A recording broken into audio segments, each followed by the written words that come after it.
Um, Alrighty. Are we ready to get started? Cool. Okay.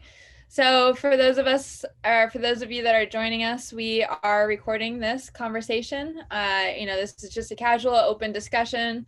And today we have on Laura Kenow and Denise to talk about just kind of the evolution of women in sports at Linfield, whether it was a playing experience or coaching experience. And combined, you guys have over probably Denise, I don't know how long you've been here at Linfield, but I know there's a lot of years between the two of you to draw on and help share your perspectives on where we were and how far we've come. And in some instances, maybe haven't come that far at all. So I'm really excited to get started talking with you all. I'm Coach Kibbs. I'm the women's lacrosse coach here at Linfield. And I'll pass it off to Natalie. Hi, everybody. I'm Natalie. I'm an assistant professor and the faculty athletics representative. I'm really excited for today. Learn more of the history of Linfield. Mm-hmm. Awesome. Go ahead, Jane. I'm Jane Samuels, the associate AD and senior woman administrator, and I've been here at Linfield for a year and a half. The bulk of that time during COVID. So this is tell me, please tell me, how does this department work? How has it worked for the past 30 years? I'm just so excited to hear this. Yeah. All right, Doug. Welcome, everyone. I'm Doug Heyer, Senior Associate Athletic Director. This started my 22nd year now, and I'm also a Linfield alum. So I went to school when Denise was here, and of course came in early when Laura's been here. So I know Laura and Denise pretty good. So great to have you guys here. Appreciate your time. Laura, do you want to just start with just a brief intro, just your position here, what you do now, and then also maybe when you first started here at Linfield and how you came into Linfield? Sure. I'm Laura Kenow. I'm currently a professor in the Department of HHPA. I'm teaching classes in the areas of sports psychology and athletic training. And this semester, I'm filling in for Jeff as department chair while he's on sabbatical. I'm in my 29th year at Linfield. I came in 1992. And I'm excited to have the conversation today because I think a lot of things have changed since those days. Yes. And then Denise, if you want to also just share, a brief intro and how you got to Linfield and where you are now. Yeah, so I currently work at Linfield. I'm a associate professor in the School of Business. I primarily teach business law, although because of my passion for sport, helped with a bunch of other faculty colleagues to start the sport management program, interdisciplinary program, and now that's helmed by our most capable Natalie Welch. But we started the sport management minor in 2012, created the major in 2018, and now we're working on even master's program at least in the sport leadership area. So I began my official employment with Linfield in 2007, and then teaching an online course. And from 2008 on, have been full-time at Linfield, teaching on campus, in person, teaching the courses that I love the best as an undergrad. It's just the coolest thing to be able to do. And I will put a plug out there for any students that may hear me here, is the reason that I'm a professor now is because my former advisor, Mike Jones, reached out to me and asked if I was interested in teaching.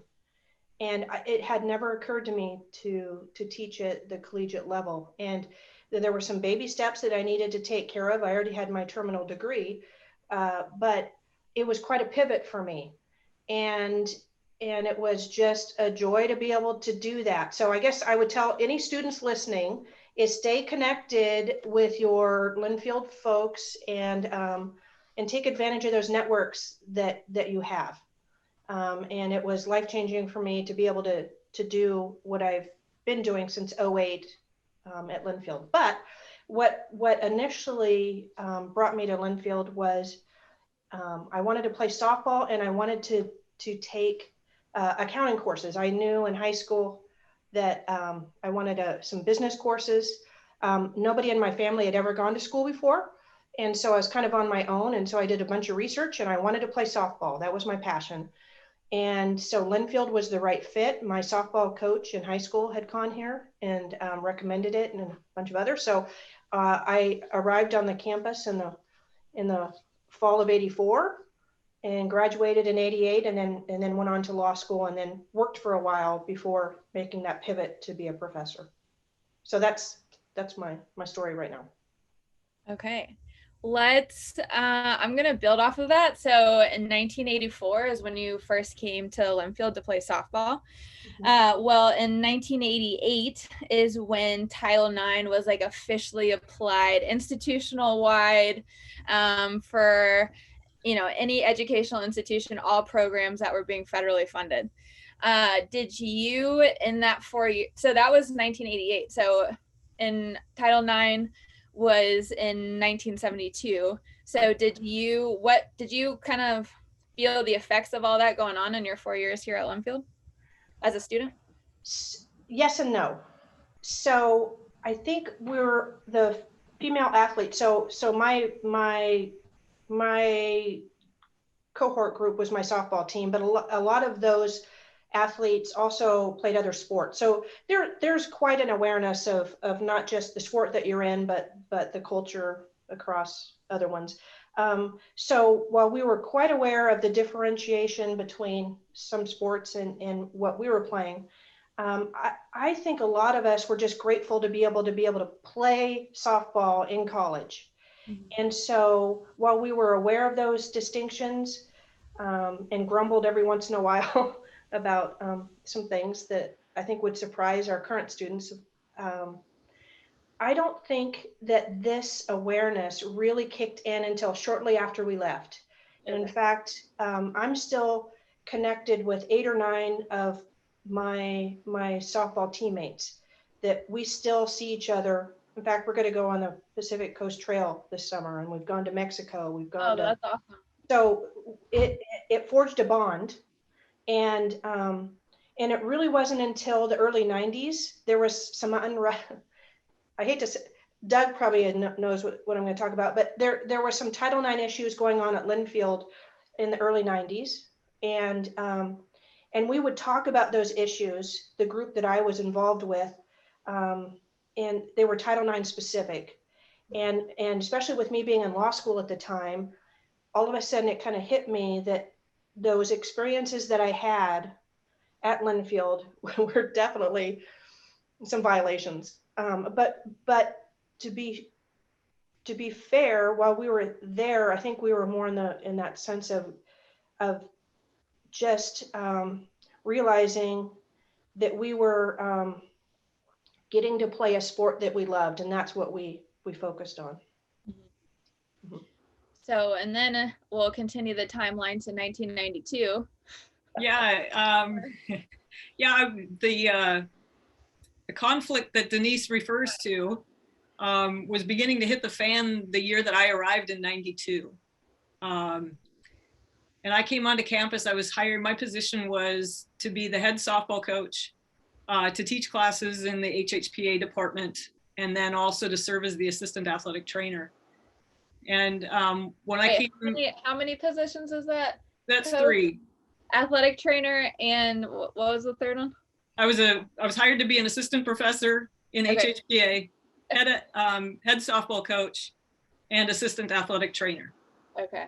And I reported to 3 different supervisors for each of those 3 branches. And now you look at those 3 roles and they're all full-time positions. Right. And so it was a bit of a juggling act. When I came in '92, the Title IX issues were kind of bubbling to the surface.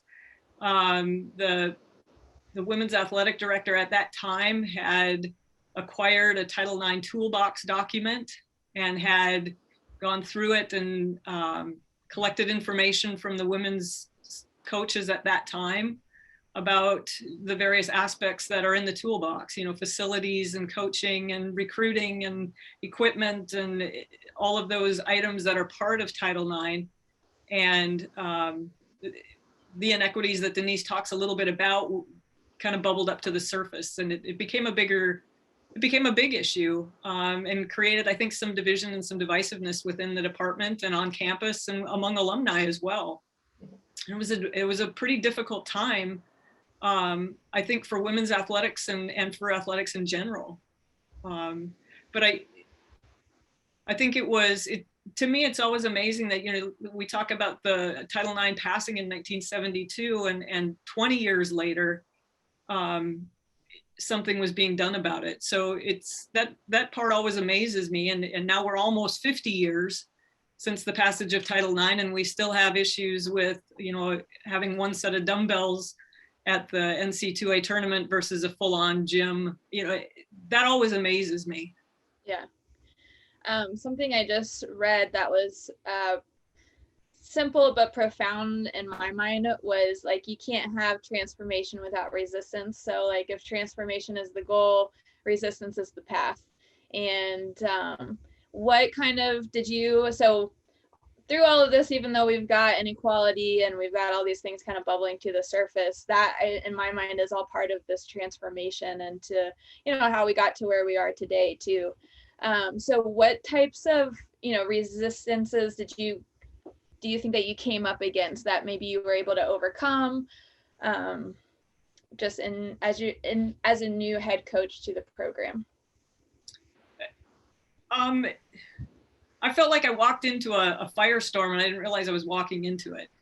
Because as they were going through the toolbox, one of the things that became glaringly obvious was the softball facilities compared to other facilities on campus. And so as they were doing the analysis of the whole athletic department, as the reports came out from the consultants, there was a finger pointed at the softball facility that it needed immediate improvement.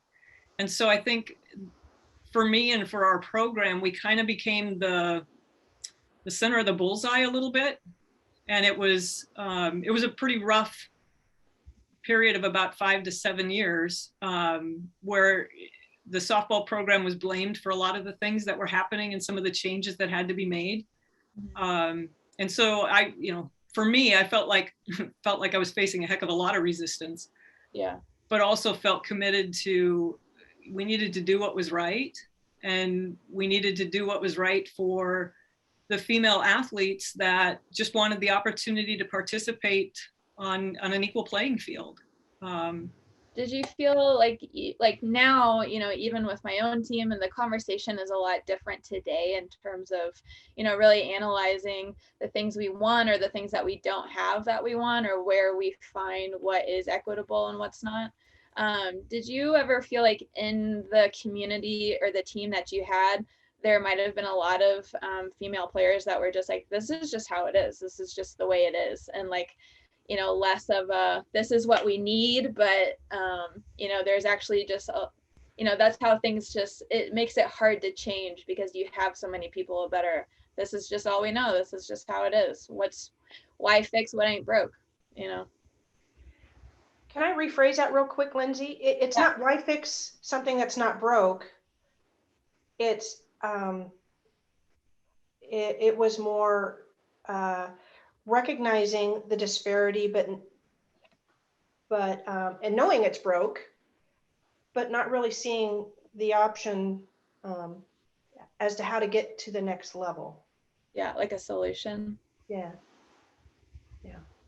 Do you guys want to build on painting a picture of what those facilities look like for you all?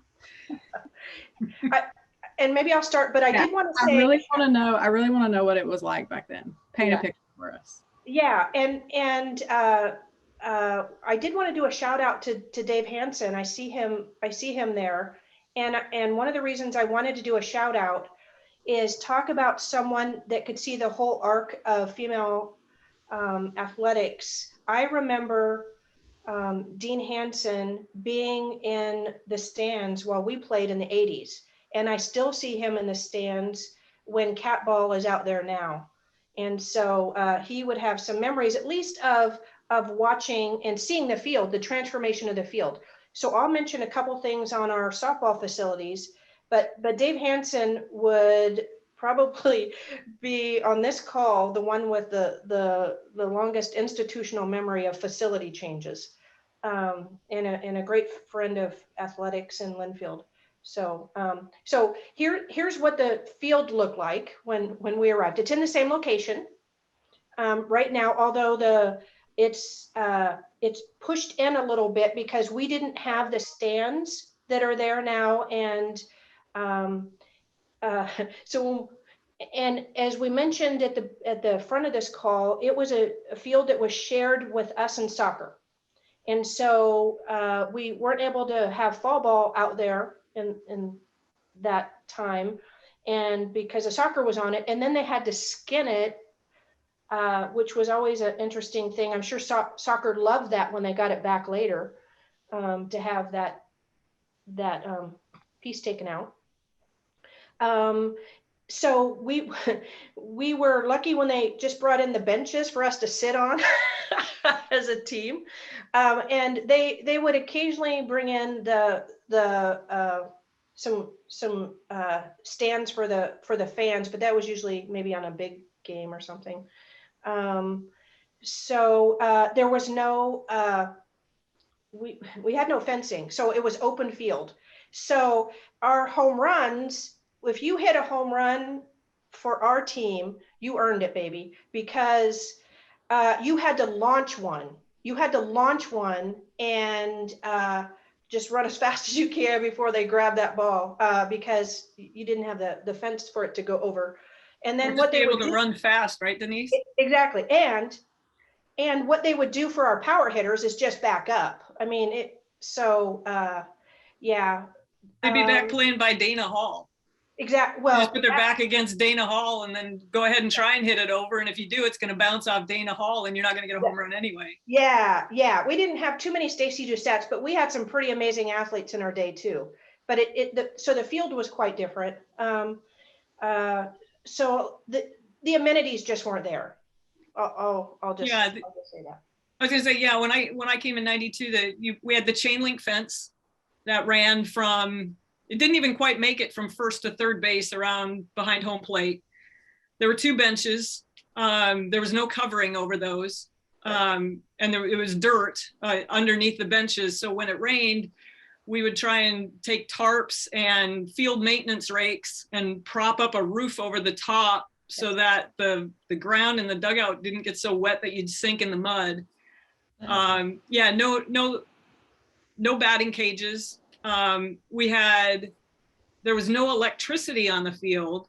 So in order to run our pitching machines, we hooked together 300-foot extension cords and ran them through the bathroom window in the dorm and plugged them in the bathroom. And then you had to make sure that no cars came down the road, and occasionally we had a car come through and disconnected our cords, and so we'd have to go plug them all back in. And we discovered that you couldn't plug both of the cords into the same bathroom because it would blow the fuse on the whole floor of the dorm. So then we had to go in through a bathroom window, and there was a small shed, like a little outhouse thing that was next to the dorm. So one went into the bathroom and one went into the shed so that we wouldn't blow fuses. Oh my gosh. You had a bathroom? No. Yeah. Sorry. We usually tried to make sure we had a softball player in one of those dorms right there so that we could do the cords, but also have bathroom breaks if we could. I have a beauty though for getting the field ready. So when it rained, the drainage wasn't ideal. Let's just put it that way.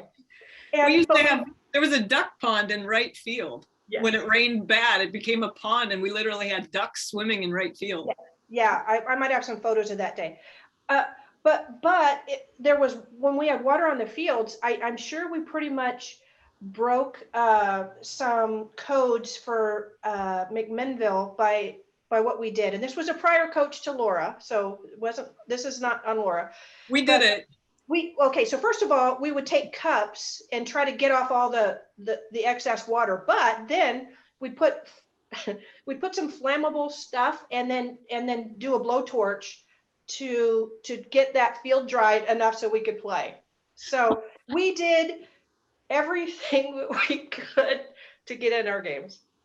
Who had the blowtorch? Where do you get a blowtorch? Oh, Don't ask. don't ask. And I wouldn't mind if Dave Hansen had it. Dave, can you hear us? Yes. And I know you were mainly there for the games and probably not the practices, but is there anything that you recall of evolution of the field over there? I don't remember what I had for lunch yesterday. Fair enough. Fair enough.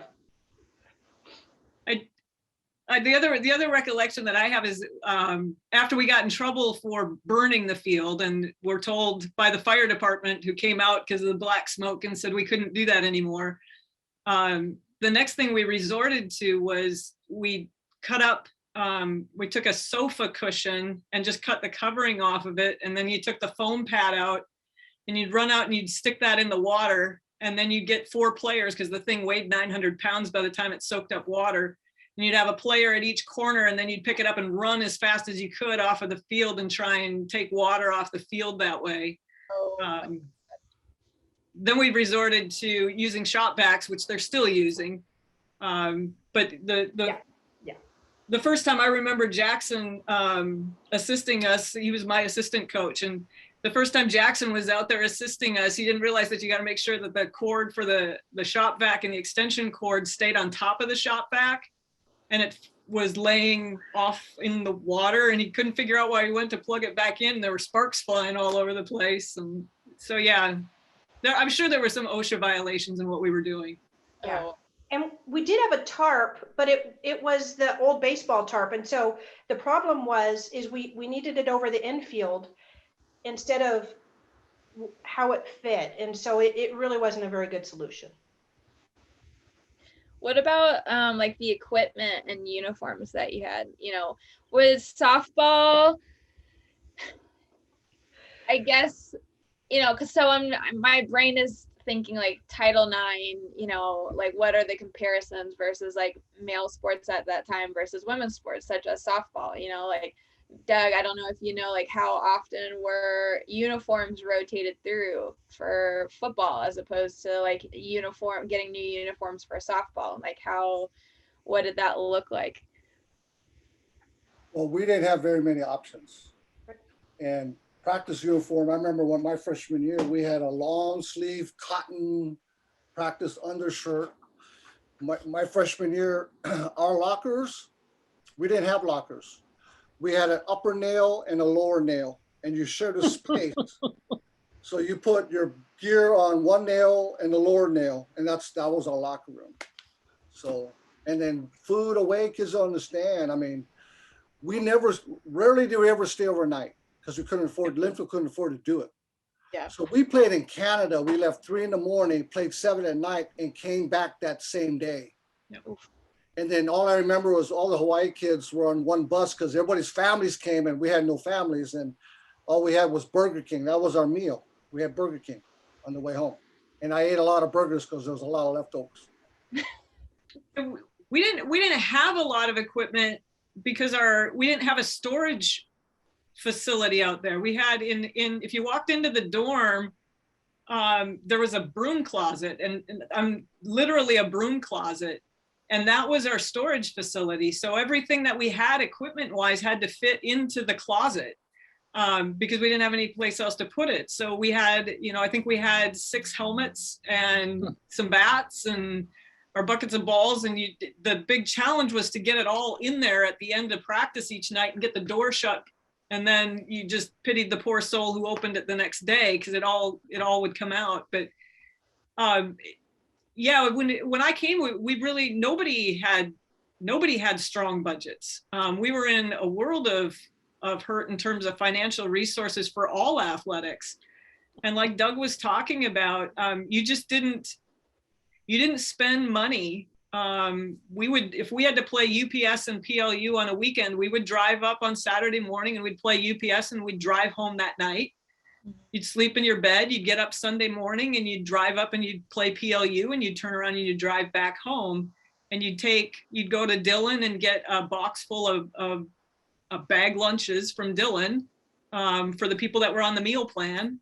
And then, maybe you'd get $8 or something like that to feed somebody on the way home. But most of the time, if you could get back to campus within an hour of when Dylan closed, you were supposed to call on the road and tell Dylan that you were coming in late, and they'd hold it open for you so that you didn't have, you weren't buying meals on the road at all. And was Linfield competing as NA in the NAIA at that time? Yeah, it was NAIA. And so I don't recall ever staying in a hotel in the 4 years. Like when we would go to California, we would stay, well, at our coach's house. Our coach's family was from Northern California. My coach actually Joanne English, happened to be the Broderick Award winner of softball, which is the Heisman Trophy of softball. I mean, she was this amazing athlete. And so she was really well known in Northern California, but we would stay at her parents' house and then trek all over the place and stay in a college gym if we were going from there. So that was kind of our spring break, was staying in, her parents' house or college gyms on the drive there and back. And yeah, go ahead. That's okay. I was just gonna say, I feel like I should know the answer to this, but what point was the jump from NAIA to NC2A, or what year? Good question. 98. 96. 96. Well, there was a transition period. I believe it started in 96, but wasn't in full transition, I think, in 98. 98. Yeah. So quick question, and I'm biased because I coach women's lacrosse, but I know Steve actually started the women's lacrosse team here at Linfield. Was that a Title IX reason for the lacrosse team at bringing that in? Yes. It was from Vivian Bull to Barb Seidman. They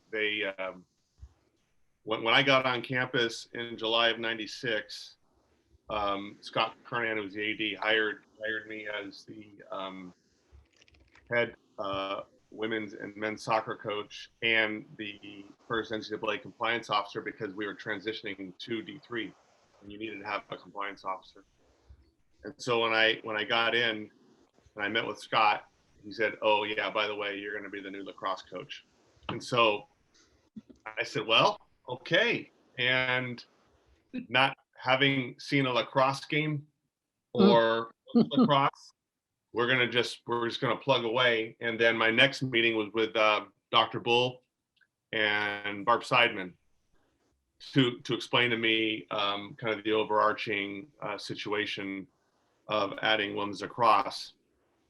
And so I then met with, because women's lacrosse, they had a club team with a couple of rising seniors who were pretty passionate about making the sport intercollegiate. Now, mind you, there was no intercollegiate women's lacrosse in, at that time, the West Coast, okay? And so I think we were the first intercollegiate women's lacrosse team on the West Coast, for sure in the Northwest. Sorry, what year was this? When was the lacrosse? Spring of '97.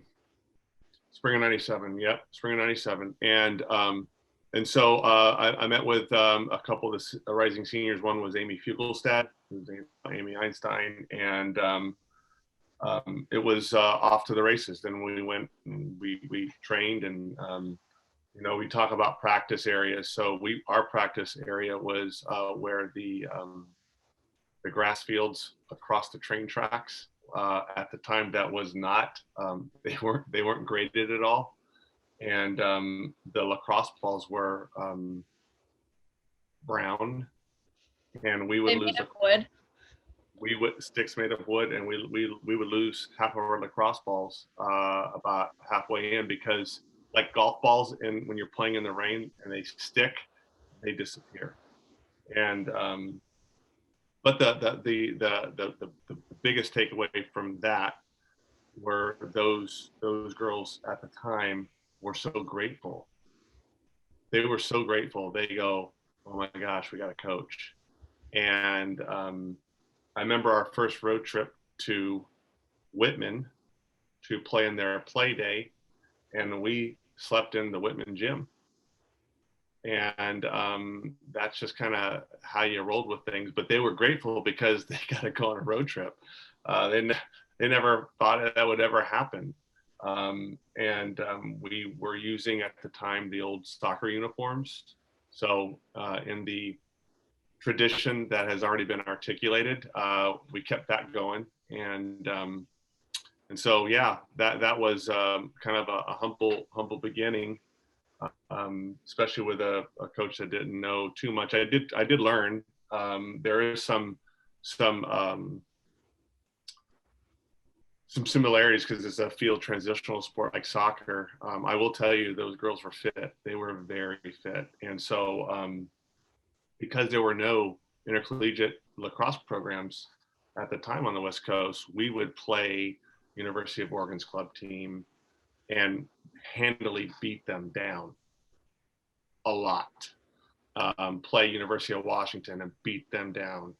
And so we went to, we drove down to Stanford. So Stanford had it's called PNLA, which is on the West Coast. And our first game was against Colorado Boulder. And they were a club team, but they had all the fancy stuff, as you can believe. And I remember one of the girls from Colorado go, "Coach, is that like Colorado v. Colorado from Boulder?" I go, "Yeah, it is." And I just remember her going, "Oh my God." And even though it was club, they obviously have a larger pool to draw from. And those girls absolutely ran them into the ground. I don't think we played great lacrosse, but we did run them into the ground and ran UCLA into the ground in Texas and some of those schools. And I think that's why you have a number of those particular lacrosse players that choose to give back because of those experiences. But just like it's, already been described by, Laura and Denise and Doug, it was a tough time. So I came in right after that tumultuous period that Laura talks about, where some of the changes were happening. I think Carney, I think I was his first hire when he took over as athletic director. And I could kind of feel like, yeah, this is interesting. And, but nonetheless, the lacrosse players were off and running, and they were, so appreciative because they came of a place from not having a program, and there were no other standards that were out there. We were the one. And so I'm just glad that it's continued to thrive, and we've got, Coach Kibbs leading the way. But I remember it was tough for all the programs, coming in. And like Laura had said, yeah, the resumes were robust, weren't they? All the stuff that we had to do, that's just part of the gig. And I always just say to myself, man, I'm like Linfield's best deal ever. I'm coaching 3 sports and the compliance officer, and I'm trying to do compliance eligibility during daily doubles, and Jay Losey's coming in my office, go, "Can we do this? Can we do this? Can we do this?" And I'm trying not to break any rules. But as far as the representation for the lacrosse piece, it was, becomes more monumental the more I think about it, especially after watching our current team on the new facility, and gosh, where it's come from. And I can't wait till we can, do a proper alumni event and have those players back on campus so they can kind of see the fruits of their labor, because they were a big part of that. So. I kind of think there was an interesting backstory to the women's lacrosse program, in that they had started a club, and the club was transitioned to intercollegiate sport. But prior to the women's lacrosse club starting, we had a men's lacrosse club for a long period of time before the women ever started their club. So when the women's lacrosse team was moved to varsity status, that was a little bit of a tumultuous decision, simply because the men's lacrosse club had been here much longer, was a little bit more well established. But the decision to add women's lacrosse was based on some of the recommendations from those consultations that occurred as a result of the Title IX stuff that was going on in the early 90s. One of the recommendations was to increase participation opportunities on the women's side. So there was a lot of conversation about what sports potentially could be added based on costs and based on recruiting pool, and also what were other schools doing. One of the sports that was considered was crew. And we just didn't think, rowing down the Yamhill River was going to cut it. So crew kind of got taken off the table for Linfield, and lacrosse was put on because we had the club. But it was an interesting decision that the women's team was elevated and the men's was not. Well, and to tag on to that, Laura, is I am a little bit sympathetic to how maybe Title IX, how it can be used sometimes. Like before I came to Linfield, they had a decent wrestling program, and then that was cut. And I think sometimes there can be excuses to cut opportunities for some of our athletes too, and that's unfortunate. And anyway, I thought I'd throw that out there. Yeah, and I think it's important to state that that's not what Title IX is about. Exactly. Title IX isn't about eliminating opportunity for anybody. It's about increasing opportunity for everybody. Yes. And it's unfortunate that sometimes it's the decisions that are made of how to allocate resources that turns Title IX into a cutting tool rather than an expansion tool. 100% agree. And kind of like looking back in the history too, like the lawsuit with Brown University, I think I was reading that when they were kind of arguing about adding more sports for women, the argument was actually that women actually just don't care as much about sports as males, so why would we add them?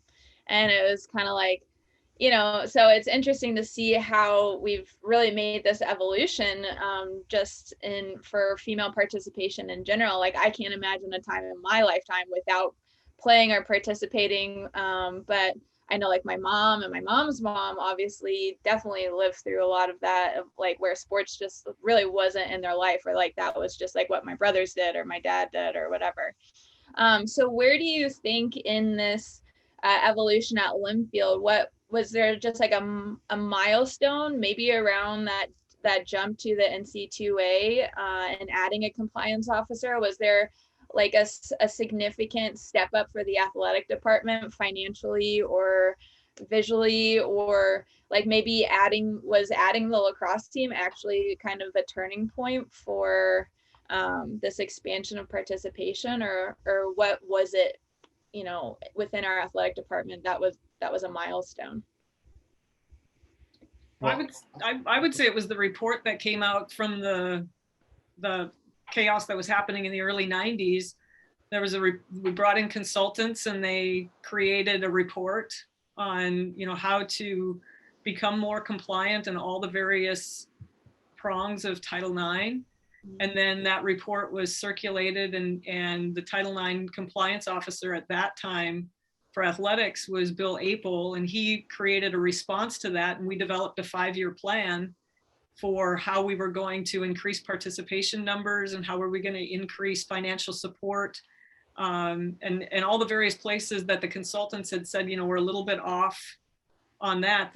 I think the turning point was that report, because I think the realization was that if we didn't create the 5-year plan and try and really abide by it, that we were facing a lawsuit. Mm-hmm. The other piece too, and again, I just can only speak about 96 on, but I remember there was a lot of concern about shifting to Division III, because in the NAI you could get talent awards / scholarships, and that was pretty prominent with the sports in particular, and so that was a major concern. But I believe the backstory to that was, if you made the national tournament, you didn't have to fund it. The NCAA would fund that, and so it was kind of seen as, and as I remember at the time, a kind of a cost savings, and to be able to kind of recenter the philosophy, and there was a lot of resistance, because when you got a good thing going, especially with some of the really successful sports, you don't want to stop that. And I remember Vivian Bull taking a lot of heat during that time, and it was really neat to see. I had left Linfield in 2001, And I remember I was in Chicago, Illinois, coaching at Northern Illinois University, and in a hotel watching the Stag Bowl. And I was watching it, watching Linfield play for a national title. And I remember when that happened, I emailed Vivian just to congratulate her, knowing what had happened, that, you know, she had at that time the foresight to go, you know, we can do this and still win.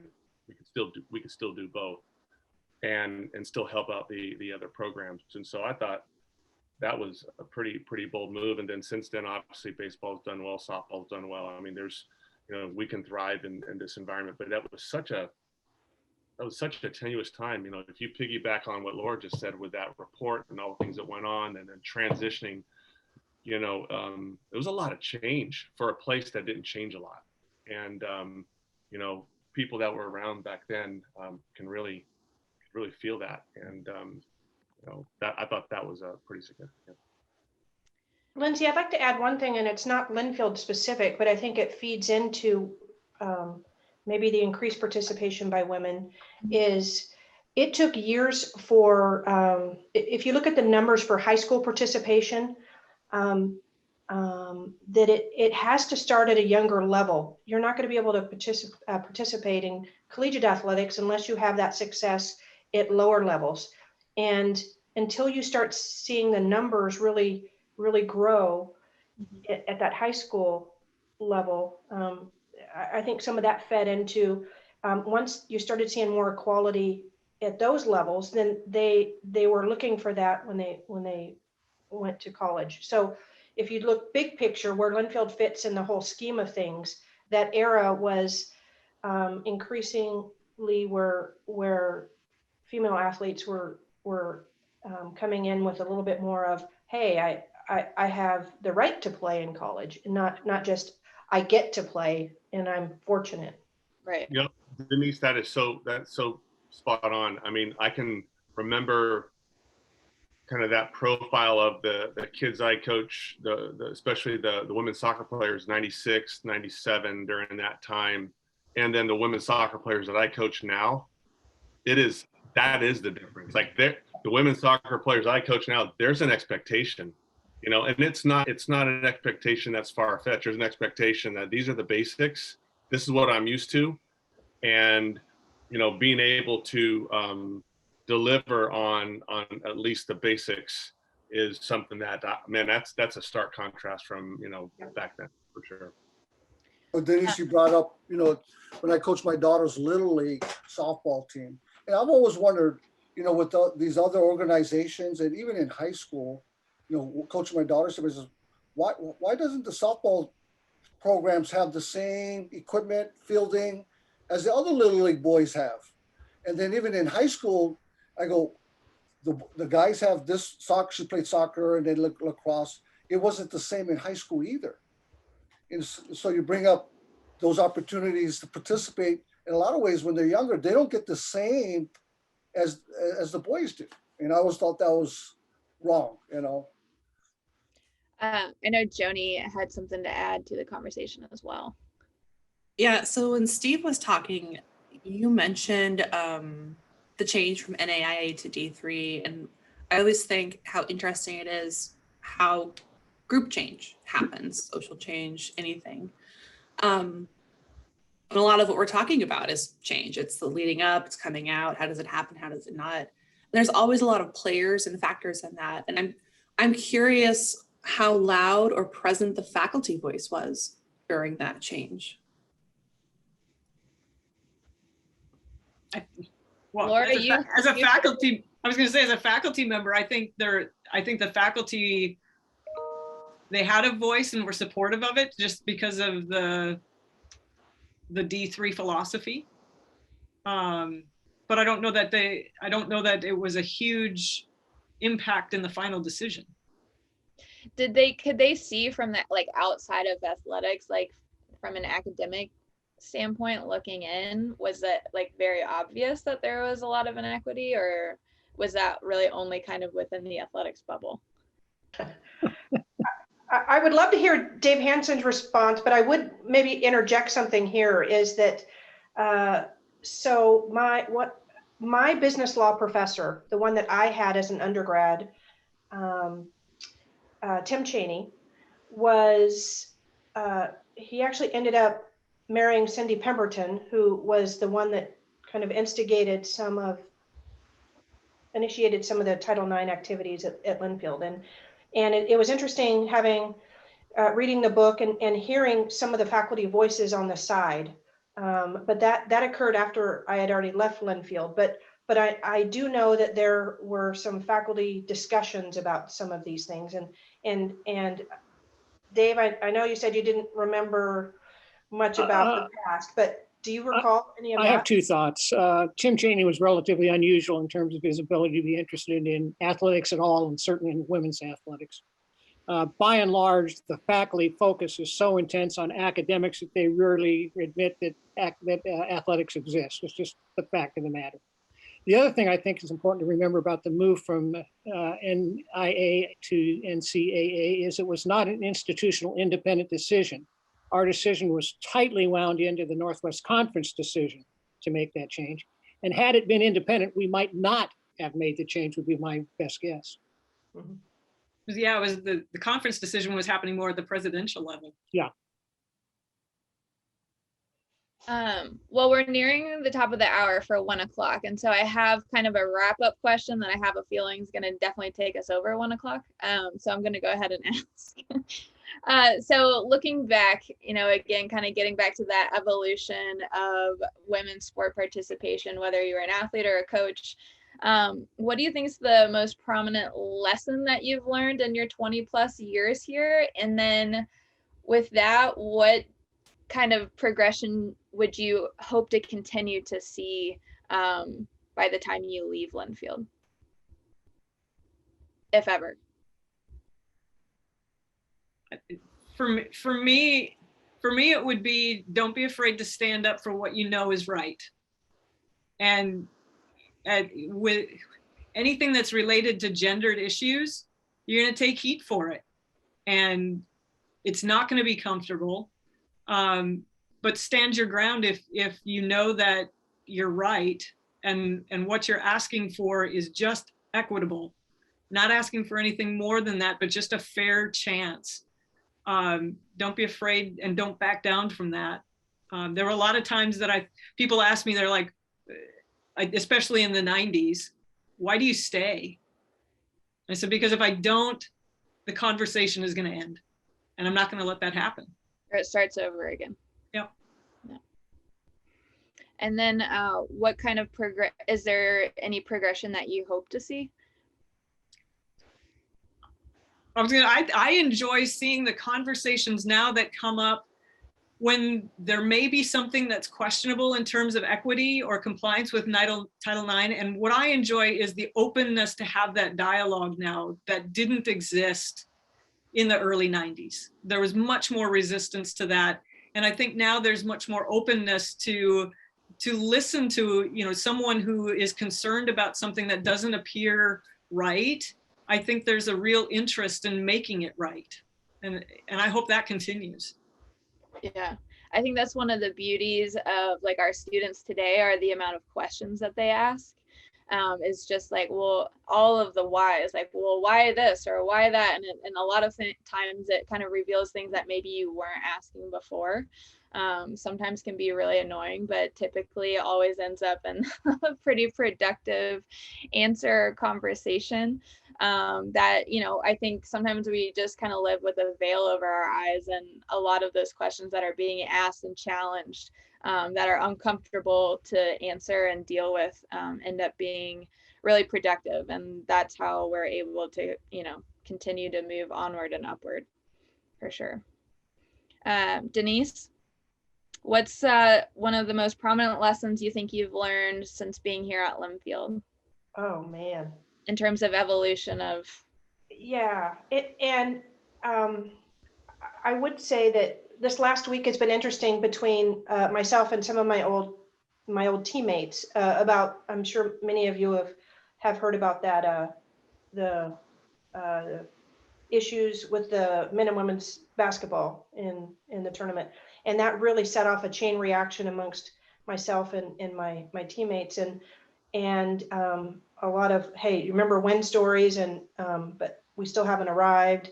And I think I did want to put out the fact that this is so different now than it was then. We've made light year changes, but there's still work to be done. And I think one of the things that I encourage my students in my class is to educate themselves, to get that knowledge is power, and then as someone said, is keep asking those questions, because we still haven't arrived. I think that journey is still ongoing, and I'm encouraged by the changes. I'm the faculty athletic mentor for softball, and when I look at their facilities and all those things, I'm blown away. I'm just so happy. They're #1 in the country this week. I mean, I couldn't be more proud. But the fight's still not quite over. There's not, Laura said something in an email to me a couple days ago that I thought was pretty profound when we're talking about equity issues. And that's what happens if maybe you can fix my muddling here, but one way to make things equitable is let's just switch and have, how did you describe that, Laura? Yeah, it's a simple compliance test with Title IX, and whatever the women currently have right now, they give to the men, and whatever the men have right now, they give to the women. And if there's no conversation, you know you're compliant. But if all of a sudden there's people going, whoa, wait a minute, that's not a fair swap, there's still work to be done. That's a great way to put it. It's kind of a mic drop right there. Yeah, for real. Can I ask a question? I'm just curious, like, proportion to the student population, so many fewer women are in sports. Do we have women who want to play who don't have opportunities? And I would throw out there, Jennifer, as the person of numbers, first of all, I'm so happy to see you here. Is I think one of the things that could be skewing some of the percentage of athletes, female, male, on the campus is that we have 60% plus female on campus to start with. So that proportionality, I mean, that affects the proportionality a little bit. But 25% of the females are athletes, and probably a little over 50 of the males. But my numbers could be slightly off. But yeah, I think some of the sports that draw the high numbers, like football, we could bring in between 120 to 150. So the numbers on some of those teams could be a lot higher. So I'm not sure if that's a factor. I don't know. It's not just one, it's a multitude of factors. Also, I wonder too, when you think about the 125, 150 male athletes you bring in, how much play time do each of those guys get versus the 22-person volleyball team? So it's hard to measure opportunities to play because everybody gets a different amount of play time as well. But we've got 3 female sports that balance out football, right? We've got volleyball, lacrosse, and no, maybe it's just volleyball and lacrosse because softball and baseball balance each other out. So those 2 balance out football somewhat. I guess. Anyway, it's a tricky formula. Well, but it's also not the only compliance prong. I mean, just because your proportionality numbers are off doesn't necessarily mean that you're non-compliant. If they're, Jennifer, as you mentioned, if there's the underrepresented group that has interest that's not being addressed, then yes, you would be non-compliant. But if the interest is met and your proportionality is off, you can still be compliant with Title IX. Yeah, I wasn't even asking from a compliance point of view so much as just it looks skewed, and I wondered. I was curious what your sense was. Jennifer, does that count cheer and dance by chance? Cheer is not an NCAA sport, but it's also it's co-ed. It's open to men and women, so it's and dance is too, right? I think dance is. Yeah, and dance is not under athletics. But you're right. So as a university, it's an opportunity for men and women. There's one more question that came up. Natalie's going to help me out with. But in terms of, again, progress and the evolution, do you think that there's anything at Linfield in terms of like tradition that would maybe inhibit progress?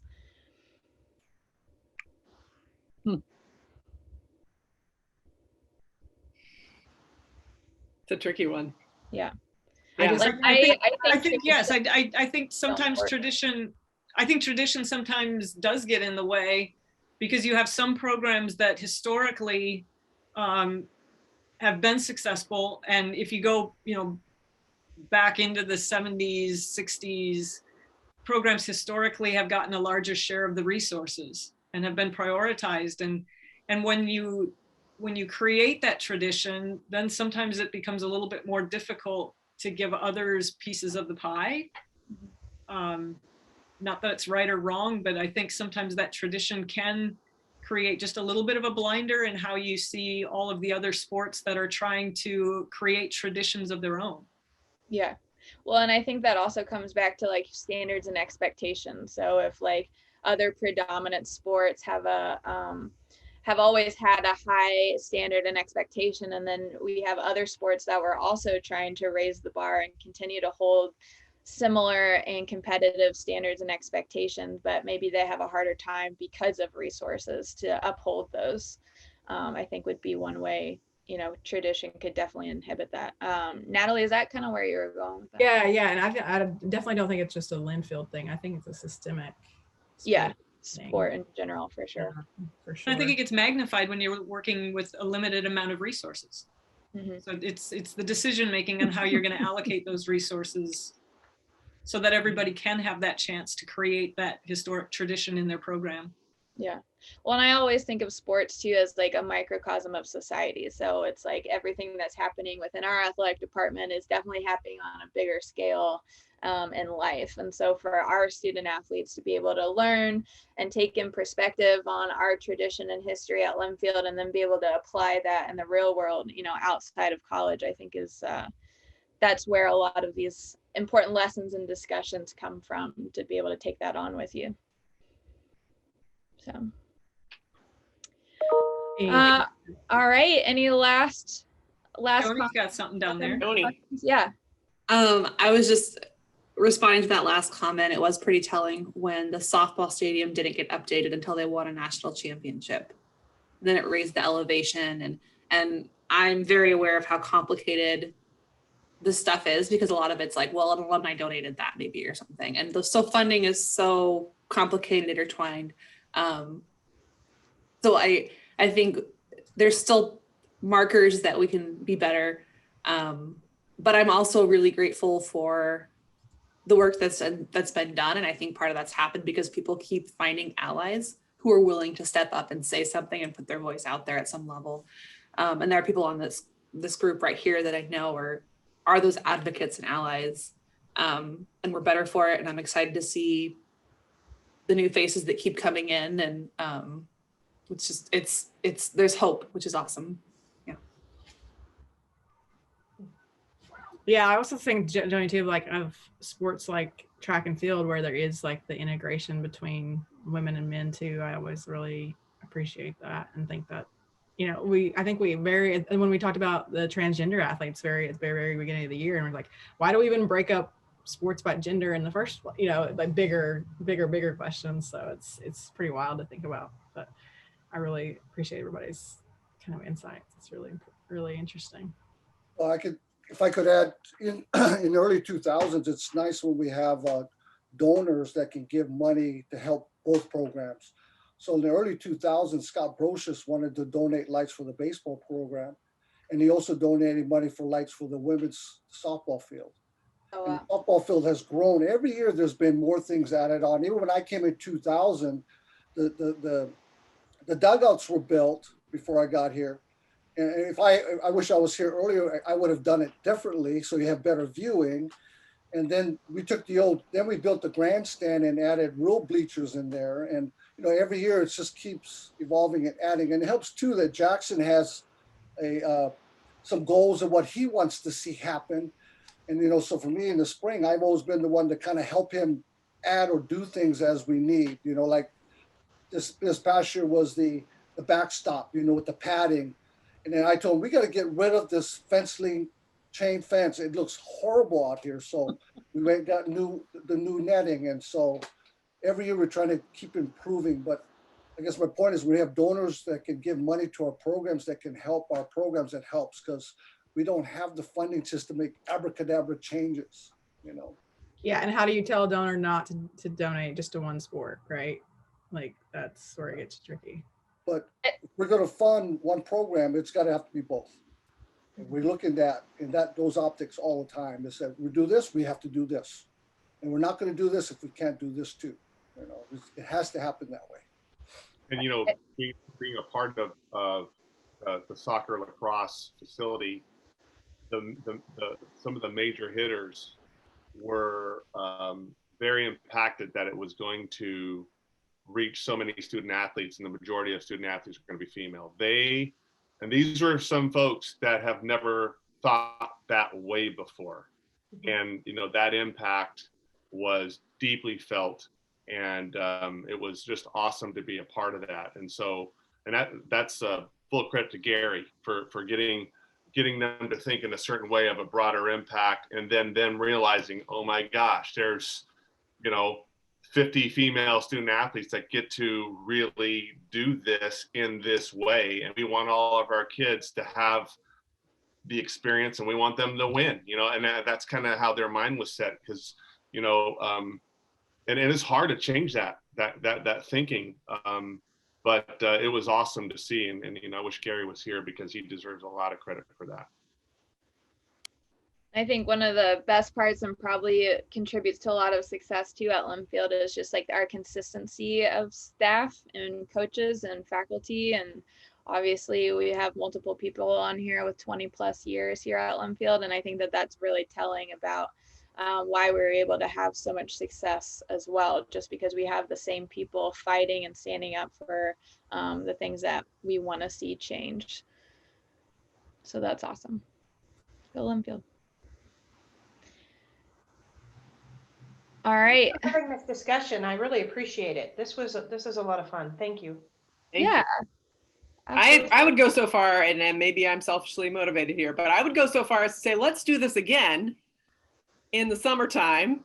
Because Jennifer, I love that you get to bring the data angle to this. Yeah. And you have a data report coming up for the NCAA that might be really telling in this area. So we could revisit that together this summer.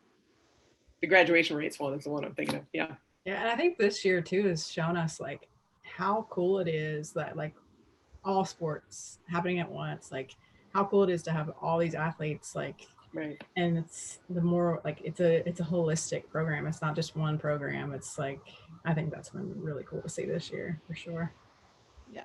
The only thing not cool is like Doug doesn't get to sleep. Right. And like, talk about facilities and scheduling and all that stuff. Yeah, and our SIDs. Yeah.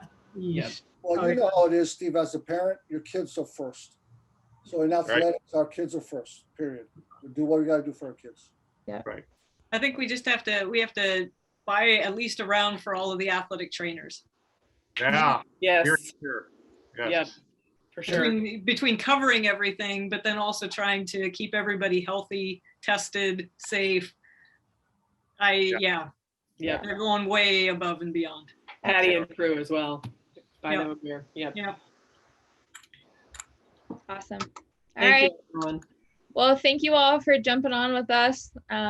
It's been awesome, great conversation, great points. And we look forward to the next one, Fridays at noon. And hopefully we'll be able to continue this conversation, like we said, again in the summer too. So that'll be great. So thank you all so much. Thanks everyone.